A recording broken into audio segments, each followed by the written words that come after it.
मनरेगा का नाम जी राम जी करने पर संसद से सड़क तक संग्राम। आज देश भर में कांग्रेस का प्रदर्शन। दिल्ली एनसीआर में जारी प्रदूषण का कहर। कई इलाकों में एक्यूआई का लेवल बेहद ही गंभीर। मामले को लेकर सुप्रीम कोर्ट में आज सुनवाई। ऑपरेशन सिंदूर पर कांग्रेस नेता पृथ्वीराज का विवादित बयान। कहा, ऑपरेशन सिंदूर के पहले दिन हम पूरी तरह हार गए थे। बीजेपी ने इस बयान पर कांग्रेस को घेरा। अग्निकांड के आरोपी लूथरा ब्रदर्स को गोवा लेकर गई है पुलिस। कोर्ट से मिली 2 दिन की ट्रांजिट रिमांड।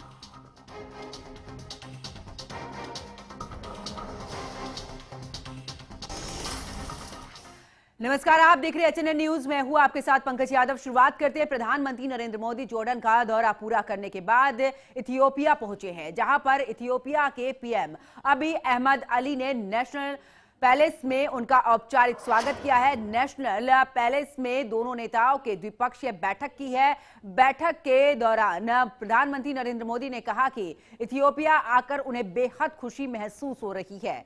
पीएम ने यह भी कहा कि ये उनका पहला दौरा है, लेकिन यहां पहुंचते ही अपनेपन का एहसास हुआ है। वहीं प्रधानमंत्री नरेंद्र मोदी को इथियोपिया के सर्वोच्च सम्मान द ग्रेट ऑनर निशान ऑफ इथियोपिया से नवाजा गया। प्रधानमंत्री नरेंद्र मोदी ने कहा कि इस सम्मान मेरे लिए गौरव की बात है। तो भाई दूसरी तरफ की बात करें तो प्रधानमंत्री अहमद अली ने प्रधानमंत्री नरेंद्र मोदी की सोच की जमकर तारीफ की। उन्होंने कहा कि प्रधानमंत्री नरेंद्र मोदी हमेशा ये बात कहते हैं कि अफ्रीका के साथ साझेदारी उनकी जरूरत के हिसाब से होनी चाहिए। तो प्रधानमंत्री नरेंद्र मोदी को द ग्रेट ऑनर निशान ऑफ इथियोपिया से नवाजा गया है, जहां पर इथियोपिया में गूंजे हैं मोदी मोदी के नारे। प्रधानमंत्री नरेंद्र मोदी को इथियोपिया का सर्वोच्च सम्मान दिया गया है। प्रधानमंत्री नरेंद्र मोदी पहले ऐसे नेता हैं जिन्हें ये सम्मान मिला है। इथियोपिया में गूंजे हैं मोदी मोदी के नारे। आपको ये भी बता दें कि प्रधानमंत्री नरेंद्र मोदी जैसे ही यहां पर पहुंचे हैं, उन्हें सर्वोच्च सम्मान दिया गया है। पीएम को द ग्रेट ऑनर निशान ऑफ इथियोपिया यहां पर दिया गया है, जहां पर इथियोपिया में भी गूंजे हैं मोदी मोदी के नारे। निशान ऑफ इथियोपिया के रूप में इस देश का सर्वोच्च सम्मान प्रदान किया गया है। विश्व की अति प्राचीन और समृद्ध सभ्यता द्वारा सम्मानित किया जाना मेरे लिए बहुत गौरव की बात है। मैं सभी भारतवासियों की ओर से इस सम्मान को पूरी विनम्रता और कृतज्ञता से ग्रहण करता हूं। यह सम्मान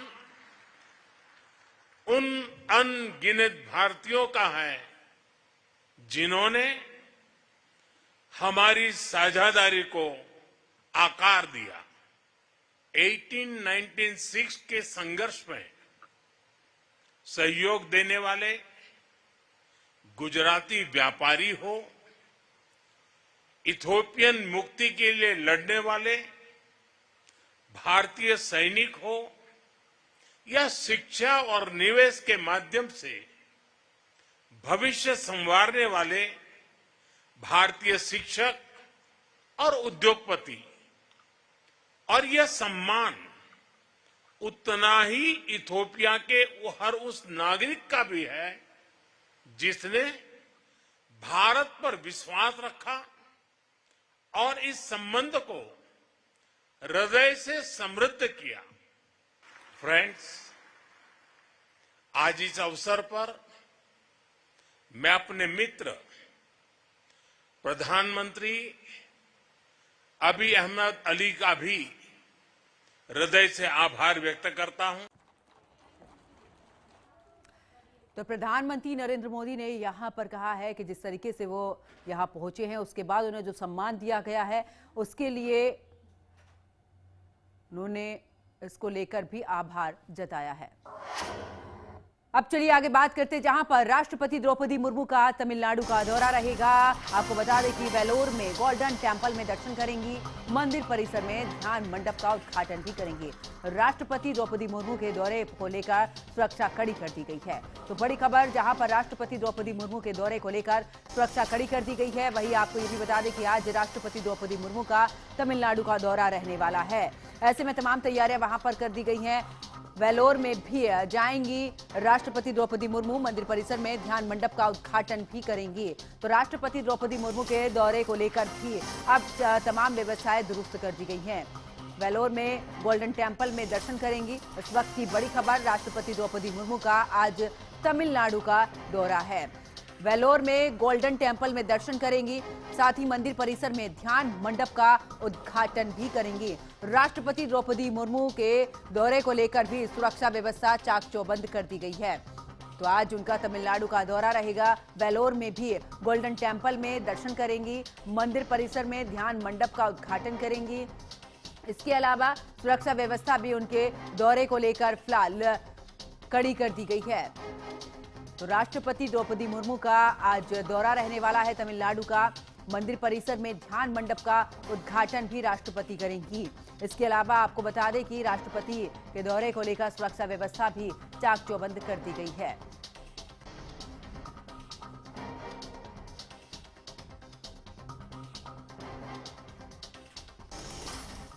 अब चलिए आगे बात उत्तर प्रदेश की करते हैं। यूपी पीएससी का स्थापना दिवस आज है।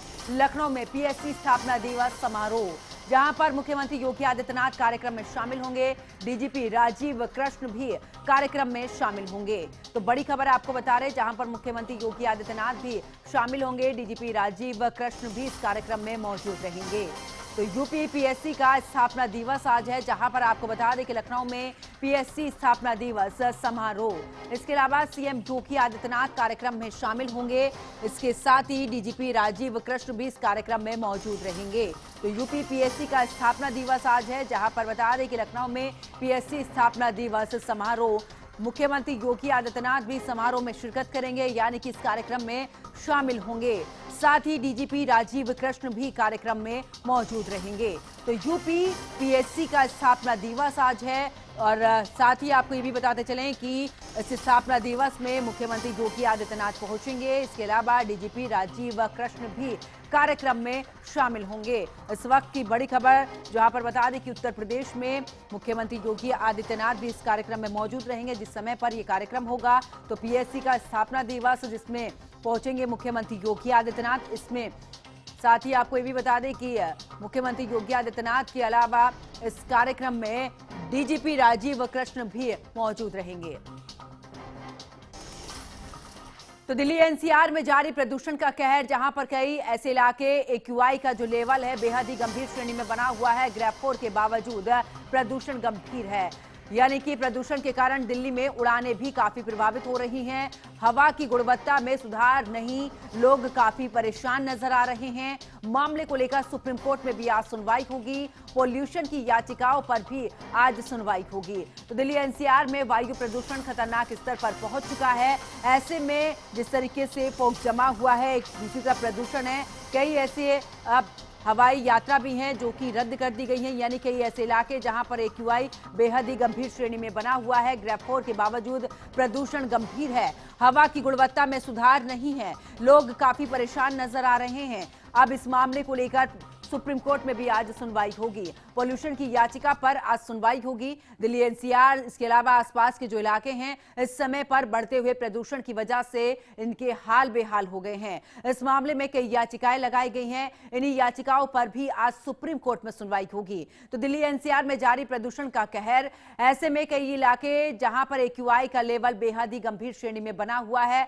जिसको लेकर आज सुप्रीम कोर्ट सुनवाई करेगा। तो कई ऐसे इलाके जहां पर एक्यूआई की बात करें तो गंभीर श्रेणी में है, यानी कि 500 से भी ऊपर पहुंच चुका है। कुल मिलाकर लोग काफी परेशान हो रहे हैं। इसको लेकर आज सुप्रीम कोर्ट में सुनवाई। तो दिल्ली सरकार की बात करें तो बढ़ते प्रदूषण पर काफी सख्त नजर आ रही है। दिल्ली में सिर्फ BS6 वाहनों की ही एंट्री होगी। इसके अलावा कोई भी ऐसा वाहन यहां पर एंट्री नहीं होगी, यानी कि BS 6 से जो नीचे वाले वाहन हैं उन पर उनकी एंट्री पर रोक लगा दी गई है। इसके अलावा आपको बता दें कि कंस्ट्रक्शन पर पूरी तरह से रोक लगा दी गई है। बढ़ते प्रदूषण पर दिल्ली सरकार सख्त नजर आ रही है। कंस्ट्रक्शन का जो कार्य हो रहा है उस पर रोक लगाई गई है। गाड़ियों का जो पेट्रोल डीजल उन्हें मिलना है, इसको लेकर भी नया नियम लागू कर दिया गया है। तो आपको बता दें कि कंस्ट्रक्शन मटेरियल लेकर आने वाले जो ट्रक हैं उन्हें भी बैन कर दिया गया है। तो बढ़ते प्रदूषण पर दिल्ली सरकार सख्त नजर आ रही है। दिल्ली में 18 दिसंबर से लागू होंगे नियम। तो बढ़ते हुए प्रदूषण को देखते हुए नए नियम ये, जहां पर दिल्ली में वाहनों की संख्या बहुत ही ज्यादा हो गई है, यही वजह है कि जो प्रदूषण है वो बढ़ रहा है। इसके अलावा पंजाब हरियाणा में किसान पराली जलाते हैं, ये भी कहा गया है। और ये भी एक बड़ा यहां पर जिस वजह से प्रदूषण बढ़ रहा है, एक बड़ी वजह यहां पर बताई गई है। सर्दियों की यहां पर सर्दियों की बात करें तो तापमान गिरने की वजह से हवा की गति भी कम हो जाती है, ये भी एक बड़ी वजह यहां पर मानी जा रही है। निर्माण कार्य, धुआं, कचरा जलाना, कोयले का इस्तेमाल, ये सब वजह भी है जिस वजह से प्रदूषण बढ़ रहा है। तो दिल्ली में क्यों बढ़ रहा है प्रदूषण, इसको लेकर निर्माण कार्य, धुआं, कचरा जलाना, कोयले का इस्तेमाल भी है।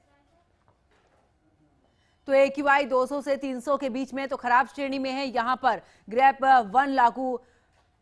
इसके अलावा आपको बता दें कि अगर AQI 301 से 400 के करीब है तो ऐसे में बहुत खराब श्रेणी में ये, जिसपे ग्रेप 2 लागू होता है। वहीं AQI 401 से अगर 450 है तो ये बेहद ही गंभीर श्रेणी में है, यानी कि ग्रेप 3 लागू होता है। इसके अलावा अगर ये AQI 451 से ज्यादा अत्यंत गंभीर श्रेणी में ये है, यानी कि ग्रेप 4 लागू होता है। तो आखिरकार प्रदूषण का स्तर जैसे जैसे बढ़ता है वैसे वैसे ग्रेप भी बढ़ता जाता है। अब ग्रेप 4 लागू है, इसके तहत कई ऐसे नियम है जिनको कि लागू किया गया है। साथ ही कंस्ट्रक्शन सहित तमाम ऐसे काम जिन पर की रोक लगा दी गई है। दिल्ली में AQI 456, जबकि जो निगरानी साइटों की बात करें तो AQI 610 तक दर्ज हुआ है। तो दिल्ली NCR में जहरीली हवा, जिस वजह से कई ऐसे इलाके AQI 500 के पार पहुंच चुका है, जो कि गंभीर श्रेणी में है। इसके अलावा आपको बता दें कि अगर इस सर्दी की बात करें तो अब तक का सबसे खराब स्तर रहा है।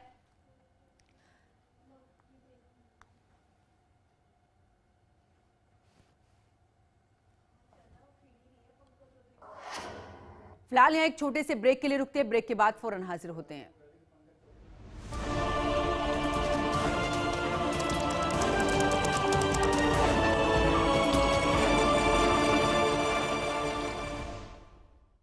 अबे घोचू, जीके स्ट्रॉन्ग करने का अक्खा इंडिया को मालूम है।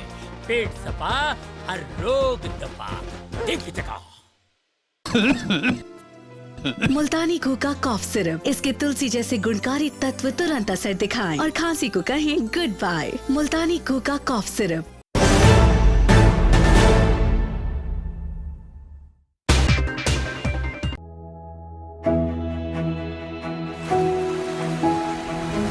इस मिट्टी में किसान सोना उगाते हैं।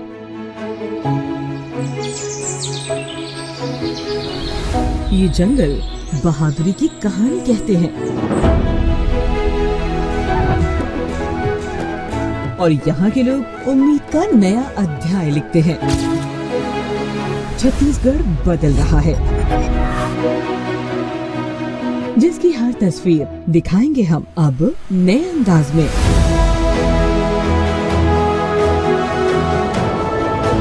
खबर छत्तीसगढ़, HNN न्यूज पर।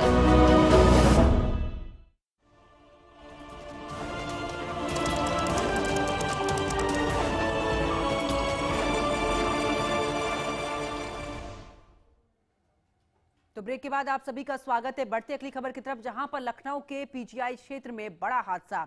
अपार्टमेंट में लगी है भीषण आग। अपार्टमेंट में 5वीं मंजिल में ये आग लगी है। अपार्टमेंट में रखा सामान जलकर राख हो चुका है। आग से इलाके में मची है अफरा तफरी। दमकल विभाग ने आग पर काबू पाया है। शॉर्ट सर्किट से आग लगने की आशंका यहां पर जताई जा रही है। तो बड़ी खबर, लखनऊ के PGI क्षेत्र में बड़ा हादसा हुआ है। अपार्टमेंट में लगी है भीषण आग। अपार्टमेंट की 5वीं मंजिल पर यह आग लगी है। अब आगे बात करते हैं, जहां पर लूथरा ब्रदर्स को आज गोवा लेकर जाएगी पुलिस, जहां पर गोवा पुलिस को मिली है 2 दिन की transit remand. Patiala house court ने दी है ट्रांजिट रिमांड। गोवा अग्निकांड में मुख्य आरोपी है लूथरा बंधु। नाइट क्लब आग हादसे में गई है 25 लोगों की जान। तो गोवा अग्निकांड में मुख्य आरोपी है लूथरा बंधु। नाइट क्लब आग हादसे में हुई थी 25 लोगों की मौत। तो ऐसे में आपको बता दें कि लूथरा ब्रदर्स को आज गोवा लेकर पहुंचेगी पुलिस, जहां पर उनसे पूछताछ होगी। आपको ये भी बता दें कि गोवा पुलिस को मिली है 2 दिन की ट्रांजिट रिमांड। इतना ही नहीं, पटियाला हाउस कोर्ट ने दी है ट्रांजिट रिमांड। गोवा अग्निकांड में मुख्य आरोपी है लूथरा बंधु। नाइट क्लब आग हादसे में हुई है 25 लोगों की मौत। लूथरा ब्रदर्स को आज गोवा लेकर जाएगी पुलिस। बीते दिन आपको बता दें कि दिल्ली पहुंचे थे ये दोनों, जहां पर इन्हें गिरफ्तार भी किया गया था, यानी कि गोवा पुलिस के हवाले। उसके बाद पटियाला हाउस कोर्ट में पेश किया गया था। अब गोवा लेकर पुलिस इन्हें पहुंचेगी। ज्यादा जानकारी के लिए हमारी सहयोगी कंचन अरोड़ा हमारे साथ में जुड़ चुकी हैं। कंचन, अगर बात करें तो 2 दिन की रिमांड जो है गोवा पुलिस को मिली है, अब क्योंकि आज इन दोनों को गोवा पुलिस लेकर पहुंचेगी। जी बिल्कुल, देखिए पहले इस बात को समझना होगा कि जो 48 घंटे की 2 दिन की ट्रांजिट रिमांड मिली है लूथरा ब्रदर्स को, तो ये क्यों मिली है? क्योंकि जब केस किसी दूसरे राज्य में होता है और गिरफ्तारी किसी दूसरे राज्य से की जाती है तो वहां पर स्थानीय अदालत के द्वारा रिमांड मांगी जाती है, जिसको ट्रांजिट रिमांड कहते हैं। शायद यही वजह कि गोवा पुलिस ने लूथरा ब्रदर्स की जो रिमांड मांगी और ऐसे में अब 2 दिन का वक्त उसको दिया गया है पुलिस को। अब पुलिस गोवा ले जाकर के दोनों ही भाइयों के साथ साथ ही जो 2 और आरोपी हैं उन सभी के साथ पूछताछ करेगी। जिस तरीके से गोवा में अग्निकांड हुआ था, क्लब के अंदर 25 लोगों की जान चली गई थी और उसके बाद तुरंत ये बाई रोड दोनों जो ब्रदर्स है वो मुंबई के लिए रवाना हुई और तत्काल 1 घंटे के अंतराल पर इन्होंने थाईलैंड की टिकट बुक की और थाईलैंड के लिए ये भाग गए थे। तो 25 लोगों की मौत का जिम्मेदार कौन है, किसकी लापरवाही हुई थी, किसकी गलतियां यहाँ पे हुई थी, क्यों ये यहाँ से फरार हुए थे, क्या इनके पास एनओसी थी या एनओसी नहीं थी, ये तमाम तरीके की ऐसी बातें हैं जो गोवा पुलिस सौरभ और गौरव लूथरा से पूछना चाहती है। और ऐसे में 2 दिन की पूछताछ के बाद फिर से उनको अदालत में पेश किया जाएगा। पुलिस अपने तथ्यों को सामने रखेगी अदालत में कि आगे पूछताछ में क्या कुछ चीजें निकल करके सामने आई थी और उसके बाद अदालत अपना आगे का फैसला सुनाएगा। लेकिन गोवा लेकर के जाना और वहां पे पूछताछ करना, यानी एक जो सीन रिक्रिएट किया जाता है वो सारा का सारा सीन रिक्रिएट भी किया जा सकता है। और ऐसे में इंसाफ की बात और आने वाले दिनों में ऐसी कोई घटना दोबारा से ना घट सके, ये तमाम ऐसी चीजें जिसको लेकर के लूथरा ब्रदर्स को गोवा लेकर के पुलिस जा रही है। और ऐसे में अब देखना ये भी होगा कि आखिर पूछताछ में क्या कुछ और बड़े खुलासे होते हैं। बिल्कुल कंचन, और ऐसे में सवाल ये भी उठता है कि देखिए अगर हादसा हुआ था इसकी जवाबदेही तो देनी ही थी ना, इसको लेकर जवाब तो देना चाहिए था। हादसा हुआ था, क्या वजह रही है, और कम से कम इसके बारे में तो बताना चाहिए था। आप इस तरीके से देश छोड़कर विदेश भाग जाएंगे, ये कोई समाधान नहीं है। ये तो बिल्कुल आपने गैर इरादतन हत्या का जो मामला है वो तभी दर्ज हुआ है। और दूसरी तरफ कंचन, अगर बात करें, क्योंकि कहा यह भी जा रहा है कि इमरजेंसी गेट नहीं था किसी भी बिल्डिंग में, अगर आप कोई भी इस तरीके से चाहे नाइट क्लब हो या कोई भी व्यवसाय करते हैं वहां पर इमरजेंसी गेट तो होता है, लेकिन यहां पर यह भी नहीं था। इससे तो राज्य सरकार से भी जवाब मांगा है कोर्ट ने।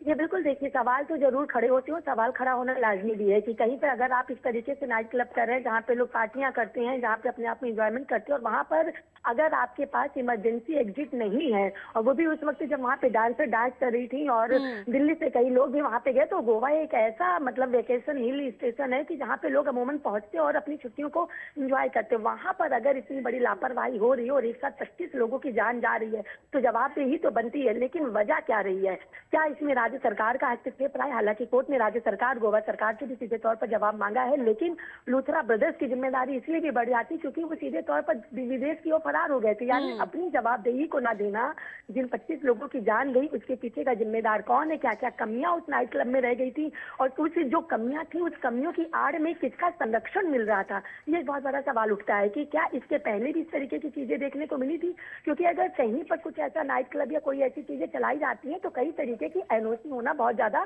जरूरी होता है। अगर इस तरीके की घटना घटती है, क्योंकि वहाँ पे अल्कोहल भी होता है, अल्कोहल से भी कहीं ना कहीं इस तरीके की घटनाओं को अंजाम दिया जा सकता है। तो क्या कुछ इसमें चीजें रही हैं, क्या कुछ लापरवाहियां रही हैं, किस तरीके से इतनी बड़ी घटना को लेकर के कौन कौन इसमें जिम्मेदार है, कई ऐसे सवाल हैं जिन सवालों का जवाब पुलिस लगातार पूछ रही है। और अब लूथरा ब्रदर्स जो है वो अब उनके पुलिस के शिकंजे में आ चुके हैं, अब उनको सारे सवालों का जवाब देना होगा। जवाबदेही गोवा सरकार की भी बनती है। जी बहुत बहुत शुक्रिया कंचन अरोड़ा हमारे साथ जुड़ने के लिए, तमाम जानकारी साझा करने के लिए।